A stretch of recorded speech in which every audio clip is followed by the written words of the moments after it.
পথ দুর্ঘটনায় জখম হয়ে কাতরাচ্ছিল একটি হনুমান। নিজেদের কাজ ফেলে হনুমানটিকে উদ্ধার করে হাসপাতালে চিকিৎসার জন্য নিয়ে এলেন দুই যুবক। পূর্ব বর্ধমান জেলার ভাতার থানার চণ্ডীপুর গ্রামের বাসিন্দা অদ্বৈত ষাট এবং বামুনাড়া গ্রামের বাসিন্দা কার্তিক মাঝি রং মিস্ত্রির কাজ করেন। এদিন বাইকে চড়ে আসছিলেন ভাতার বাজারের উদ্দেশ্যে। ভাতার থেকে ট্রেন ধরে বর্ধমানে কাজে যাওয়ার কথা ছিল। অদ্বৈত চণ্ডীপুর থেকে বের হওয়ার সময় দেখতে পান রাস্তার ধারে একটি খামারে ওই হনুমানটি যন্ত্রণায় কাতরাচ্ছে। বন্ধু কার্তিককে ফোনে ডেকে তড়িঘড়ি উদ্ধার করে জখম হনুমানটিকে বাইকে করে ভাতার পশু চিকিৎসালয়ে নিয়ে আসেন। কিন্তু সকালে তখনও হাসপাতালের গেট খোলেনি। চিকিৎসকদের ডেকে চিকিৎসার ব্যবস্থা করা হয়। এদিন কাজে যাননি কার্তিক ও অদ্বৈত।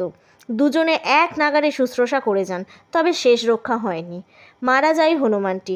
বন দফতর দেহটি উদ্ধার করে নিয়ে যায়। ওখানে ছটফট করছে। কোথায় সেটা? এটা চণ্ডীপুরে। আচ্ছা, দিয়ে চণ্ডীপুরে ছটফট করছে। ছটফট করার পরে আমি দেখে দেখলাম যে বন্ধুটাকে ফোন করলাম। হ্যাঁ, ফোন করার পরে বললাম যে এরকম ব্যাপার, অনেক রকম ফোন করেছি আমি, কেউ কিন্তু গুরুত্ব নেয়নি। দিয়ে বলো দিয়ে গাড়ি করে একসাথে দুজন চাপিয়ে নিয়ে এলাম।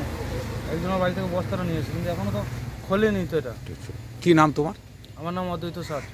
অদ্বৈত ষাট, আর বাড়ি কোথায়? চণ্ডীপুর। তোমার নাম? আমার নাম কার্তিক মাঝি, চণ্ডীপুর। বাবুনাড়া বাড়ি। আচ্ছা আচ্ছা, তোমরা কোথায় কি করো? তোমরা আমরা অনেক কাজ করি। রঙের কাজ করো। কজন এসছো? দুজন? দুজনে